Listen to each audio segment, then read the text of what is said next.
Buenas, bienvenidas otro domingo más a Que Dios nos pille confesadas. Hoy hablaremos sobre la influencia que la religión tiene sobre la política en el mundo griego. Es importante recordar, para empezar, que la religión en el mundo griego empapa todas las esferas de la vida pública, por lo que es imposible separar el elemento religioso de lo político, lo social o lo económico. En este episodio vamos a ver dos ejemplos bastante esclarecedores. Por un lado, la importancia que tiene el mito dentro de la política y cómo la mitología puede utilizarse como propaganda política.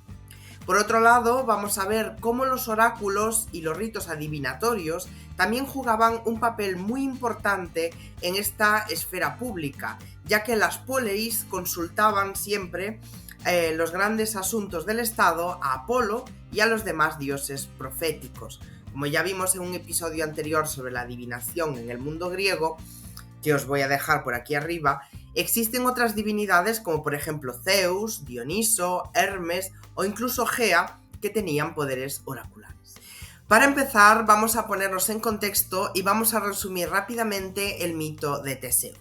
Este héroe mitológico griego era hijo del rey de Atenas, Egeo, o de Poseidón, y la princesa de Trecén, que se llamaba Etra. Teseo pasó su infancia con su madre, que no podía revelarle la identidad real de su padre hasta que fuese un adolescente, porque así se lo había pedido Egeo. Cuando ya tuvo la suficiente edad y fuerza, descubrió, gracias a unas sandalias y una espada que Egeo había dejado debajo de una roca escondida, que él era el heredero del trono de Atenas. Así pues, se encaminó hacia el palacio de su padre. Durante el camino tuvo que lidiar con 6 enemigos monstruosos de los que salió victorioso. Es probable que esto sea un intento de asimilación del mito de Teseo al de Heracles, ya que son exactamente la mitad de pruebas que realizó el héroe panhelénico. Una vez llegó a Atenas, tuvo que lidiar con la hechicera Medea, que en aquel momento estaba ennoviada con su padre Egeo. Finalmente fue reconocido por su padre y Medea fue desterrada del palacio. Después de varios eventos menores, viviendo en Atenas, el pueblo de Egeo fue obligado por Minos a enviar 7 jóvenes hombres y 7 jóvenes mujeres a Creta para que alimentasen al Minotauro, una criatura monstruosa que había nacido de la unión de Pasífae, la esposa de Minos, y un toro sagrado enviado por Poseidón. Teseo entonces propuso que iba a ir él en persona a Creta e iba a vencer al Minotauro. Como veis en el ánfora tenemos a sus padres, a Egeo y a Etra, en un lado, y a Teseo vestido de viajero, porque va a empezar ese viaje hacia Creta, y detrás de Teseo estaría Poseidón, que sería su padre mitológico, ¿no? Una vez que Teseo se encamina a Creta, durante el camino se produce un episodio mítico en el que Poseidón reconoce a Teseo como su hijo, que es justamente lo que veis en esta crátera. Teseo llega a Creta, se enfrenta al Minotauro gracias a la ayuda de Ariadna y consigue vencerle. Esto está súper representado en muchísimas vasijas griegas. Tenemos estas dos, por ejemplo, pero hay muchas más. Es un episodio hiper representado. Aquí tenemos a Teseo y a Ariadna, los enamorados, que luego Teseo, cuando se marcha de Creta, se lleva a Ariadna consigo, pero la abandona en Naxos. El gran problema vino cuando se acercó de vuelta a las costas del Ática, ya que su padre le había pedido que, si salía victorioso, cambiase el color de la vela del barco. Teseo se olvidó de hacerlo y Egeo, pensando que su hijo había fracasado, se lanzó desde una torre hasta un acantilado y murió. Nuestro héroe entonces asumió el trono de Atenas y se estableció un periodo pacífico para la ciudad. El mito de Teseo tiene otras muchas historias secundarias, como por ejemplo el mito de Pirito, el mito de la Amazonomaquia o el mito de Fedra. Pero esto nos llevaría demasiado tiempo y estas historias secundarias se nos escapan del objetivo principal del episodio de este podcast. Lo que a mí me interesa de este mito es que comprobéis que la mitología y la literatura pueden ser poderosas armas de propaganda política, sobre todo a la hora de crear un orgullo o conciencia nacional. Buen ejemplo de ello es el caso de Teseo, que de ser un héroe más en la mitología griega, pronto pasó a encarnar las virtudes de los atenienses y a convertirse en una especie de héroe nacional, de héroe ateniense. La figura heroica de Teseo fue moldeada para ejemplificar el ideario ateniense, ocultando interesadamente los aspectos más negativos de su ciclo mítico. Lo que importaba eran sus acciones heroicas, no las acciones poco éticas que había hecho, ya que el héroe pasó a representar a la comunidad. Todo debía ser positivo y no debía haber nada malo. Políticamente, el mito de Teseo fue adquiriendo una enorme importancia para Atenas, hasta el punto de que, según la leyenda, los atenienses le atribuían la primera constitución política y la configuración urbanística de Atenas. Como gobernante y antes de su exilio, Teseo habría dado lugar al nacimiento de la Gran Atenas. Se le consideraba el promotor del sinecismo, la unión de aldeas, y de un programa urbanístico que había embellecido la ciudad mediante edificios políticos, como por ejemplo el Pritaneo, la Bulé o la Asamblea. Además, se supone que instituyó las festividades más importantes. Se van añadiendo hazañas inventadas a Teseo y lo van convirtiendo en un gran héroe de la ciudad. Teseo se convierte en héroe ateniense, que va haciendo propaganda de la polis allá donde va. Atenas es la mayor ciudad-estado como exportadora de arte y de cerámica. Como habéis visto durante el mito de Teseo, la mayor parte de sus cerámicas representan a Teseo y a Atenea, que son las dos figuras más representativas de Atenas. Con la distribución de estos vasos a lo largo del Mediterráneo, Atenas va ganando terreno e importancia, y esto ayuda a que consiga logros políticos, ya que se convierte en una polis importantísima y en un referente en todo el mundo conocido. El mito de Teseo es uno de los tantos mitos que se politizan, quizá el más conocido junto con el de Heracles, que se convierte en un héroe panhelénico. Heracles ya no es un héroe de la polis, sino que representa al conjunto del mundo griego, en contraposición a otros pueblos.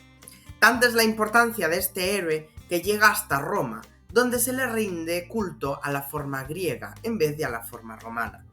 Como veis, en esta copa ática se representan las 6 mini hazañas que tuvo que hacer Teseo antes de llegar a Atenas, que debe ser un parangón, una analogía a los 12 trabajos que hizo Heracles. Pero no solo los mitos son fuente de la utilización política de la religión en Grecia. Ciertos lugares de culto religiosos, como los oráculos, también jugaban un papel importante a la hora de hacer política y legislar en el mundo antiguo. Uno de los ejemplos más claros es el de Delfos, que se convirtió en una sede de influencia e información política y un órgano fundamental de deliberación en el mundo heleno. Las respuestas del oráculo fueron un punto de inflexión en algunas de las decisiones políticas que tomaron los distintos pueblos. Muchas preguntas eran cuestiones de tipo político, militar, comercial. Políticamente, los propios oráculos también servían para fundamentar dinastías de gobernantes o incluso para erradicarlas. Es el caso de la leyenda del soldado Giges y del rey Candaules que nos cuenta Heródoto. Candaules había obligado a Giges a contemplar a su mujer desnuda por la noche. La mujer se dio cuenta de lo que había sucedido y al día siguiente le dio a elegir a Giges entre asesinar a su marido y casarse con ella para conseguir el poder o morir, puesto que ella misma se encargaría de que su marido asesinase a Giges. Este aceptó la primera y asesinó a Candaules. Para legitimarlo en el poder, recurrió al oráculo de Delfos, que dio el beneplácito en el cambio de dinastía y de monarca. La legitimación del poder es una de las funciones primarias de los oráculos. Hay grandes figuras que tienen especial relación con ellos. Uno de estos grandes personajes es el gran legislador Solón, quien se mantuvo muy relacionado con Delfos. Según Plutarco, La victoria de Salamina fue favorecida por el oráculo, que le dio una serie de consejos y de órdenes a seguir. Pero no solamente en la guerra el oráculo influenció a Solón, sino que también este le ayudó a reformar la constitución de los atenienses, que fue muy lograda y equilibradora. En Esparta, las leyes promulgadas por Licurgo, legislador mítico de esa ciudad, según nos cuenta Plutarco, también fueron impulsadas y fundamentadas por el oráculo de Delfos. El oráculo le otorgó al legislador una forma de gobierno que aventajaría a todas las otras ciudades-estado. A un oráculo también siguió la famosa retra espartana que promulgó el mismo Licurgo. Estos también legitiman otras formas de gobierno, en los que destacaría, por ejemplo, la tiranía. Muchos tiranos hicieron uso de los oráculos para llegar a mantenerse en el poder, pues Delfos se mostró partidario a los tiranos sobre todo en el siglo VII a.C., mientras que en el VI a.C. se dedicó o tendía más bien a rechazarlos. Para terminar, cabe destacar el uso interesado del oráculo, sobre todo el de Delfos, para conseguir un logro. El caso más estelar de este uso poco ético, digamos, es sin duda el caso de los Alcmeónidas, en concreto el caso de Clístenes. Pisístrato había expulsado a esta familia noble ateniense de la ciudad. Ellos entonces buscaron asilo en Delfos y trataron de obtener la legitimidad de su poder mediante el oráculo. Gran parte del coste de las reformas del santuario délfico fueron pagadas por esta familia, obviamente desde un punto de vista del interés. De esta forma, los Alcmeónidas consiguieron que los oráculos que se les daba a las embajadas de las ciudades-estado y sobre todo a las embajadas de Esparta fueran el mismo, que debían librar a Atenas y expulsar a los Pisístrátidas, a Hipías e Hiparco.